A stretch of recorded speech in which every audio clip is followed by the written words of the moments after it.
Hey, what is going on, guys? This is the SS Ultimate Goku back with another video, and today I'm going to be doing my Avatar the live actions Avatar the Last Airbender, a live action series review of episode 5 and 6 today.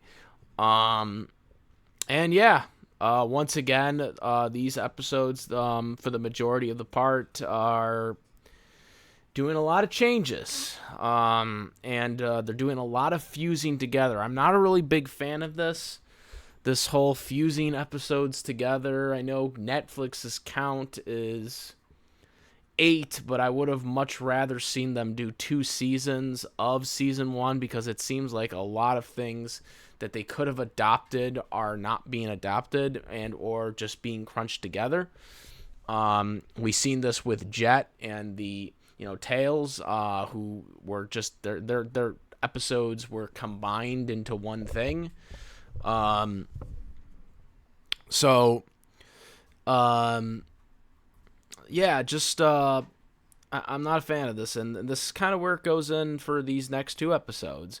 So in episode 5, it starts off with Aang, Katara, and Sokka. They're meeting the people who lost their like food and stuff like this. This is the episode where he finds out about the spirit world and stuff like that, and how he helps the teddy bear spirit find his way, so to speak. Um, as he had lost his way, he had been taking away spirits. Um, so the first change in this is that Sokka is not taken away. See, Aang was originally investigating in the original anime, but in this, they have what they basically do is they have Sokka not get captured, which is what Aang's motivation would be to go to the spirit world. In this, they're just going because everybody has disappeared. So because of this, from their village. So because of this, he decides to go into the spirit world.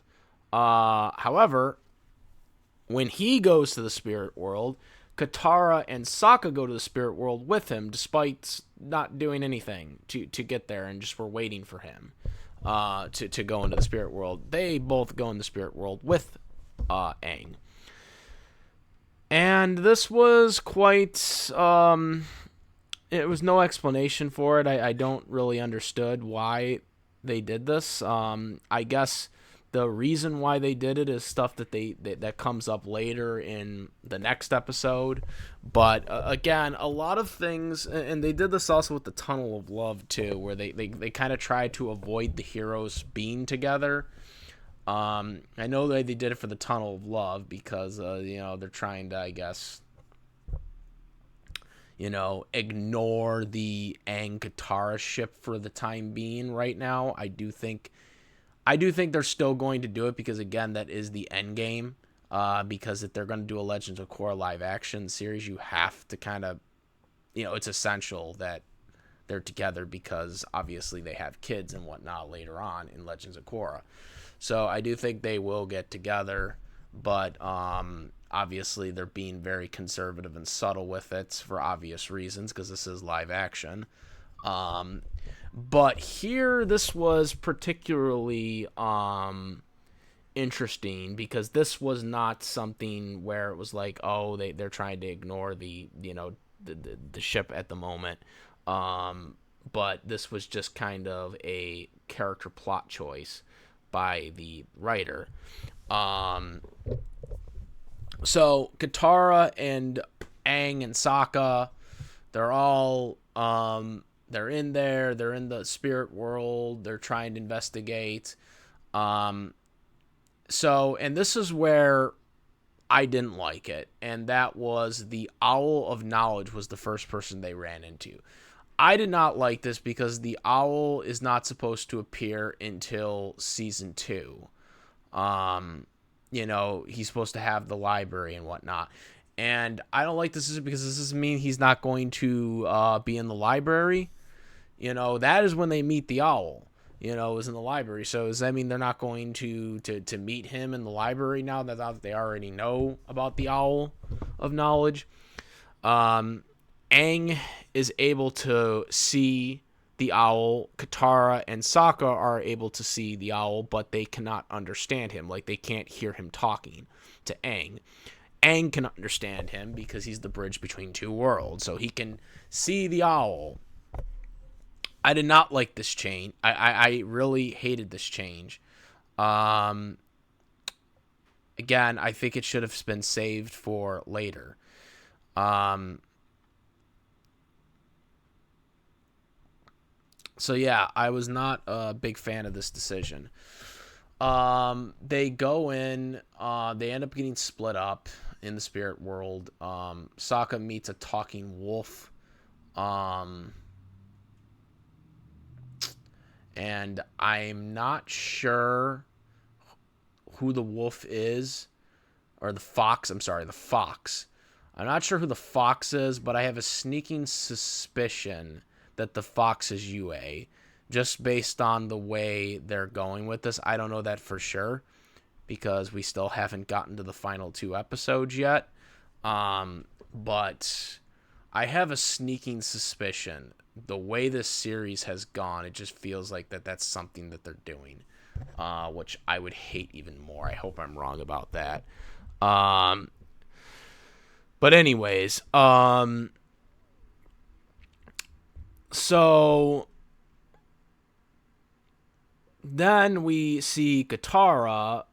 She has a flashback of her origins with her mother. And they show basically how the mother is killed. It's very similar to the cartoon anime, with the exception of, like, I think a slight change, which is basically Katara, when she's hidden, decides to do some type of water bending in the pail. Obviously, the Fire Nation soldier sees this, and so then this leads to the mother admitting that she's the waterbender, which is why he then kills her. She tries to attempt to waterbend, and by doing that, that instantly leads him to killing her. I actually think this slight change is actually better than the way they did it in the anime series, because in the anime series, the way they did it is she just basically said that she's the waterbender, and the soldier was just obsessed until he got an answer, and then that led to, it's like, what are you going to do with me? You can take me away now. And then that leads to him being like, I'm afraid there is no taking away. And then that's what leads to killing. This one, I think, was more a ruthless one because it kind of makes realistic sense. That, like, why would he, like, say anything at this, especially since she wanted to attack him. So, or at least was posing to attack. So this was a little better of a change. But the meaning behind it, I think, was pretty much the same. Again, Sokka had origins about, with his father, and they basically talk about how, he's not really living up to the warrior name or whatever behind his back. So that kind of disappoints him. So they kind of show this. They also, again, show the face stealer in both instances for Katara and Sokka. So they changed up the face stealer a little bit here. Now, the face stealer, was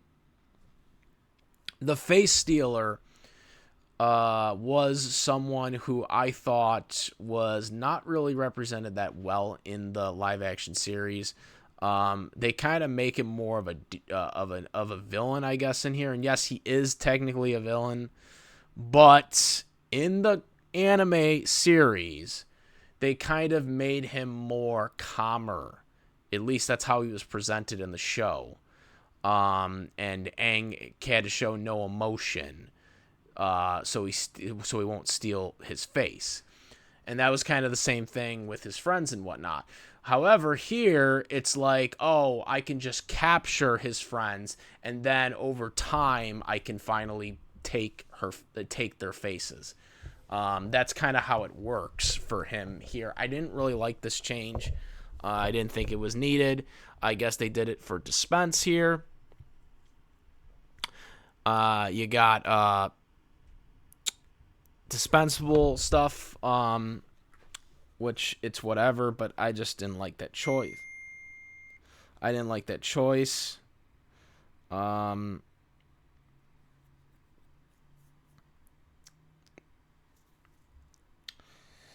but anyways, so this leads to Aang trying to find help to get Katara and Sokka back because the Face Stealer didn't want to give them back, obviously.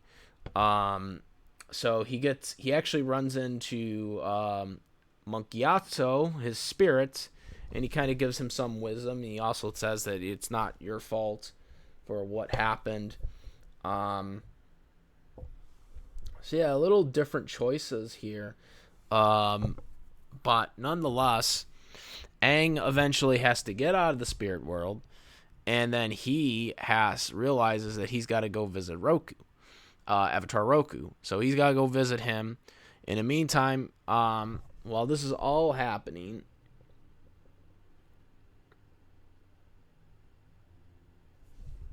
you have Prince Zuko and Uncle Iroh run into June. Remember the person with the tongue animal?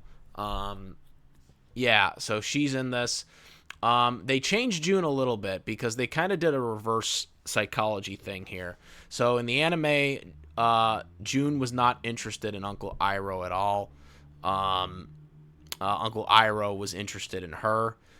In this, Uncle Iroh is not really interested in June, but June is interested in Uncle Iroh that way.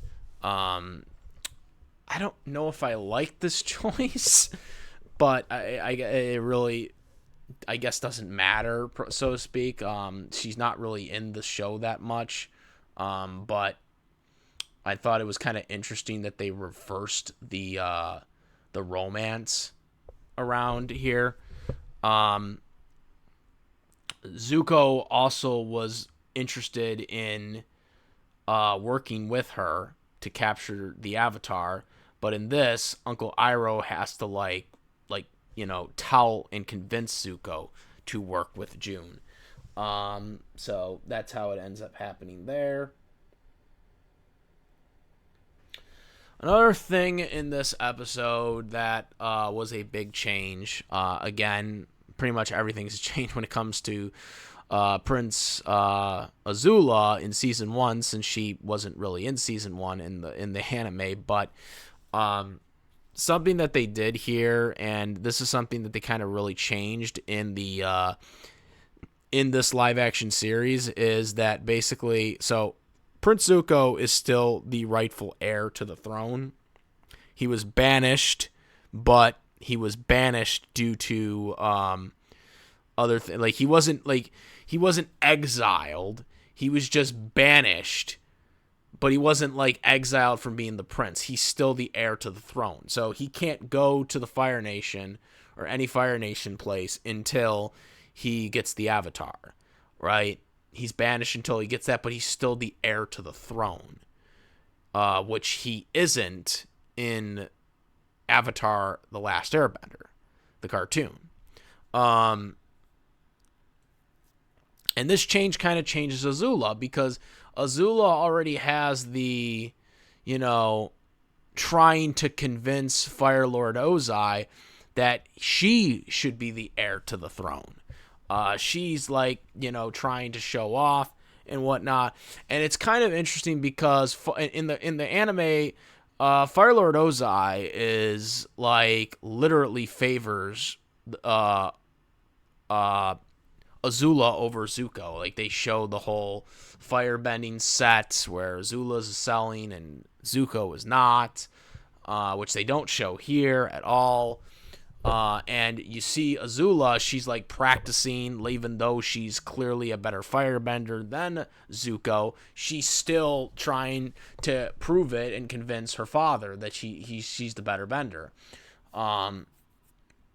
And she basically recommends that Commander Zhao should be the admiral. So this is a change too. So she recommends that Commander Zhao should be the admiral, and Fire Lord Ozai ends up doing that. So that's how he becomes an admiral in this. But again, she still doesn't have enough, uh, because Fire Lord Ozai is still, talking about how Zuko found the Avatar and whatnot. And again, it really diminishes the perspective of the whole relationship between Azula and Ozai as a father-daughter, because it seemed like in the series they were much more favorable to each other, and here it's kind of more distance. And I'm not a big fan of this change. I'm really not. Um, um,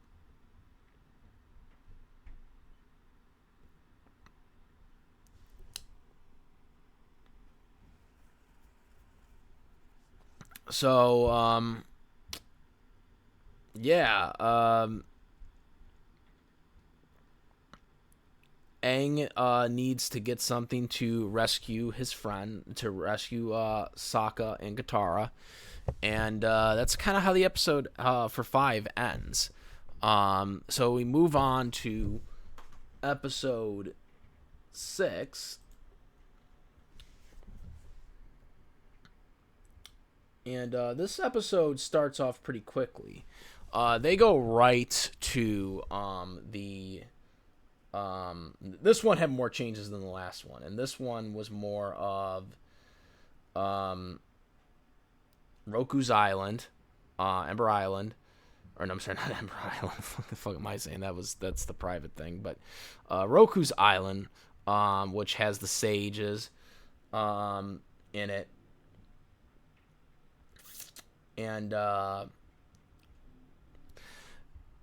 they all betray Aang except for one. And again, the solstice element has been taken out of this. So the one soldier assists Aang. He gets into the room with Fire Lord Ozai. Or not Fire Lord. What the frick am I saying? With Avatar Roku, and they basically he goes into the spirit world and he talks to Roku, and he talks about having to save his friends, because that's what he wants to do. He wants to save his friends from the spirit world, and that's pretty much the extent of the conversation. There were some jokes in there and whatnot, but again, the whole element of by summer's end, defeating the Fire Lord is not in this. And some people had been rumoring that, it's still going to be in it, or it's going to be addressed in a later season, but it's not going to be addressed now. I'm not a big fan of that, but I think one of the rumors I've heard, again, is that they're going to make it like a 3-year time skip or something like that. That way that the characters can, 2 or 3 years, that way it will look justifiable that the characters look older. I guess that was one of the things that I had heard as a possibility, and I had kind of come up with the idea myself of, like, maybe what they're trying to do is they're trying to kick the can around later, and then just say that, like, it's going to be like 2 years, in 2 years' time when the comet arrives, and that way there's a reason for the characters to get older, I guess, or at least look older, since obviously these are real people, and real people obviously get older. They can't wait for a fictional drawing. You know what I'm saying? So, anyways, so again, Roku's role here is pretty diminished. After they're done talking, he goes out, and all the sages are already knocked out. And then this leads to June coming to Roku's Island, and yeah, this is a big change because June was not there in the original. It was Commander Zhao and Zuko that were there, and obviously Katara and Sokka were there, but in this it's much different. Again, they combined the whole Spirit World episode, which had, was just supposed to be the setup to Roku's Island. Not the it wasn't supposed to be the, I have to save my friends from being trapped in the spirit world from where the bear spirit is, and that's why I need to go see Roku. That was not in the original. And so again, this was combining two different things together into one, which I'm not a fan of, but that's what they did.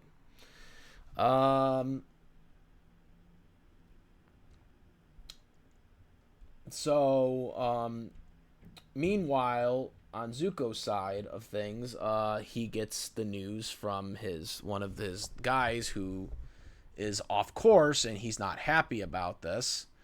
He's not happy about this, that they're off course. And then Commander Zhao comes in and basically says that he got a promotion and he's an admiral now, and now you have to listen to me because I'm the admiral now. And so now this is where they're bulking heads, even though they were kind of already bulking heads. But before it was much different because the commander was already doing it, and then but now in this he's just doing it behind his back. But now he's doing it all the time. He's like, I'm gonna do it my way now. I'm gonna do it my way, and you're gonna have to listen. Yada yada yada. So they do that. He's pissed off. But then obviously the Avatar got captured, so they end up going to get the Avatar. They pay off the money to June, and then they're going away with the Avatar. And then this is where Commander or Admiral Zhao's soldiers come in and basically say, you didn't listen to me, so I'm taking the Avatar, and I'm going to take the credit for it, because that's what I do. Anyways, so he goes to the place where he took Avatar in the anime, and it was basically the dungeon. They had to change up and stuff like that, kind of similar to the original, where it was like, I'm not gonna kill you, because you'll just get reincarnated. I'm gonna just keep you alive, but just barely, but a little different wording than that. They did. This leads to Zuko dressing up as the Blue Spirit because he doesn't want him to get the credit. So he saves them. Doesn't really save him, but gets him out. And it's very accurate to the anime, where it's like, they're like, we can't let him kill the Avatar. And so then this is when, this is when he threatens to kill the Avatar, and then leads to them freeing them both out of there, and then that leads to Zhao hitting Zuko with the arrow, guys, that takes them out. Takes him out. Aang then uses his airbending to create a mist so they can't see where they are anymore. And then they get away. Zuko is knocked out. He eventually gets up, and they have a conversation. This was a very long, extended conversation, not like it was in the cartoon, where it was just kind of a couple things. Aang had said to Zuko, and then he immediately shoots him with firebending, and they get away, or he gets away. This was much different. I also forgot to mention too, early in the episode, Roku had given Aang a toy too, that the face stealer wanted. He has that now in his possession too, so he can trade it for his friends and whatnot. So there's that as too. But getting back to the Blue Spirit, the Blue Spirit, or Zuko, was knocked out. And again, they start talking. They have long conversations. Zuko is talking about, you can't do this because it's a sign of weakness. They show the flashback of the Agni Kai. The Agni Kai was very similar to the cartoon. They do kind of, they briefly show when he's about to hit him with the fire that burns his his face. But the difference here is that Zuko showed weakness. But they show the banishment. Like again, they said perhaps you need to go to the other worlds to actually learn. You can't show weakness because you're still showing weakness. And it all led up to him speaking out of terms, which they also showed early in the episode, was speaking out of... Well, he didn't speak out of terms. He spoke out of terms about the idea. The idea, like he thought the general was being wrong for having the audacity to want to sacrifice people to a dying battle. And this also was revealed by Uncle Iroh that this group of soldiers that were going to get killed in a suicide mission were the people that Zuko actually has as his crew. This I thought was a pretty good change. This was not in the original cartoon. Okay, that the actual people that are on his ship when he got banished are the actual people that were supposed to die in this suicide mission that Fire Lord Ozai and the High General wanted to do. They wanted them to go into battle to take out the Earthbenders, and they basically wanted them, basically to sacrifice themselves so they could take out this stronghold in the Earth Kingdom. So I thought this was actually a pretty good change. Because strategically it makes sense. Like, why would he have specifically this group of soldiers? This is something I thought was a good change that they did. So when he got back from his boat, because obviously Aang and Zuko ended up parting ways, because Zuko attacked him, so Aang just got away from him. Prince Zuko gets greeted by everybody, especially once they revealed why, by Uncle Iroh, why they were chosen to be Zuko's soldiers when he got banished. He still does have a mark on his forehead, though, and also when Zuko went to sleep, Uncle Iroh did see the mask. The Blue Spirit mask, so he knows what he did. And so they're gonna have to... It's gonna be interesting to see what they do in the last 2 episodes. Obviously, I'm sure once they see the mark on Zuko from the arrow, he's gonna know that it was him. But yeah, kind of interesting. So then the episode ends where Aang goes back into the spirit world. And he gives this toy that he got from Fire Lord Ozai, I guess, of like it's a toy of like his mother's spirit or something from the Face Stealer. So he gets that, and because of that, he lets Sokka, Katara, and all the other villagers that were captured by him free. And that's how they end this episode. Yeah.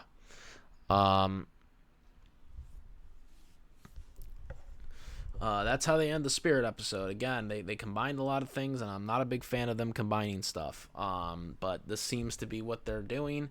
And it's probably going to do the next 2 episodes because obviously you got to get to the Northern Water Tribe, and I'm imagining that the next episode they'll probably be in the Northern Water Tribe because that was like 2 episodes.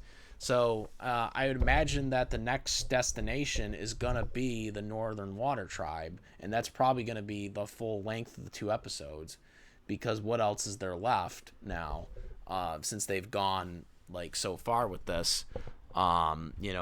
Fusing episodes together. Like I said, not a big fan of them fusing things together, but that's what they're doing here. Yeah, it will be interesting to see how they approach this, especially with Zuko and now Admiral Zhao. But yeah, that's the end of the episode. Let me know what you guys think. comment, rate, if you like other videos, please subscribe. Hit the notification bell for all the latest contents. Thank you. And that's about it. I am the SS Ultimate Goku. Moderate. Peace. Also, besides my YouTube channel, the SS Ultimate Goku, follow me on the Twitch, the SS Ultimate Goku, Instagram, the SS Ultimate Goku, and I also do have a Discord link in the description where we talk about various topics. So, yeah, go there and check it out. And now I'm out. Peace.